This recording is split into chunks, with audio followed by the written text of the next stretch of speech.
This particular week every year is the one in which some couples show their love by spending frivolously on soft toys and flowers, whereas single people will take the route of either celebrating freedom or commiserating with a tub of ice cream. Whether you're the former, the latter, or none of the above, for Valentine's Day this year, we wanted to give you a look at some of the relationships you can find in game worlds. First up is one of the first and most commonly seen relationships in arcade and early video games, the formulaic or repetitive relationship. This relationship is largely for functional purposes, where the female in question gets kidnapped and the hero must go save her. Think Link and Zelda or Mario and Peach. Despite Zelda occasionally masquerading as an awesome Sheikah or a pirate in some instances, their relationship dynamic is pretty standard, not to mention wildly repetitive throughout the series. The faithful plumber and androgynous fairy boy don't seem too deterred by the frequent kidnapping of their princesses though. It's safe to say they're still not sick of each other after all these years. Another commonly found relationship in video games is the tragedy. More often than not, this is a romantic relationship that tends toward a Romeo and Juliet wrap-up. These relationships can be found in The Darkness with Jackie and Jenny, as well as Gears of War through the not-so-pleasantly unraveling relationship of Maria and Dominic Santiago. Unfortunately, for the women of these relationships, they tend to be used to spark the hero into action, which generally results in their untimely demise. When romance doesn't always prevail, there's always the "I don't think we're on the same page" relationship.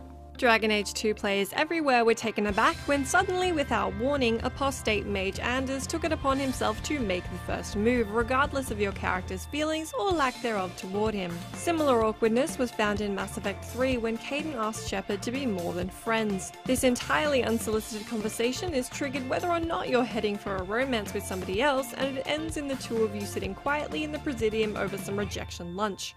Awkward. There are the sweet romantic relationships that last through series after series, like Guybrush and Elaine and the Prince and Farah, and then, just like real life, there are the relationships that were just pretty screwed up from the start.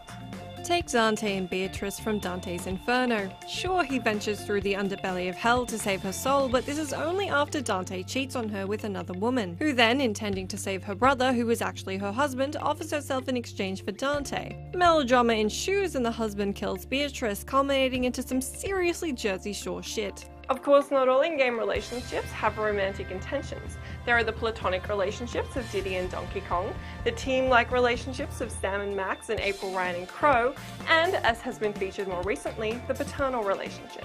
The Walking Dead and Heavy Rain both heavily feature relationships that are employed as tools to persuade the gamer to consider different courses of action given that they're responsible for a child. Some in-game relationships are so interwoven with the game that they require no explanation, or at least none is offered up. These include Wanda and Mono in Shadow of the Colossus, as well as Pac-Man and Mrs. Pac-Man in, Pac-Man. Then you have wildly dysfunctional relationships like Resident Evil's Leon and Ada, who are prone to drawing pistols on one another and bickering about the correct course of action. Along the same lines falls the relationship between Jack and Shepard. While a blossoming love affair can be built for this couple, choosing nasty dialogue options offers Shepard the chance to jump into bed with her fairly early on. Outside of relationships, where getting in the sack is the main goal, are mentor relationships, which always have a propensity to go south. An example of this is the protagonist of Knights of the Old Republic 2 and Kreia, who will never ever be satisfied with your light side Jedi, no matter how many times you go to visit her and entertain her batshit crazy ideas. There's also the companion relationships such as Link and his fairy pal Na'vi, who you'd better get used to because there's no way she's going to hang out in the Deku Forest and let you venture across Hyrule unbothered. What kind of relationships are your favourite in games, and which do you think are the worst? Let us know in the comments down below. In the meantime, enjoy this spectacularly commercialised holiday, and if all else fails, use our handy list to find yourself a virtual date. See you next time!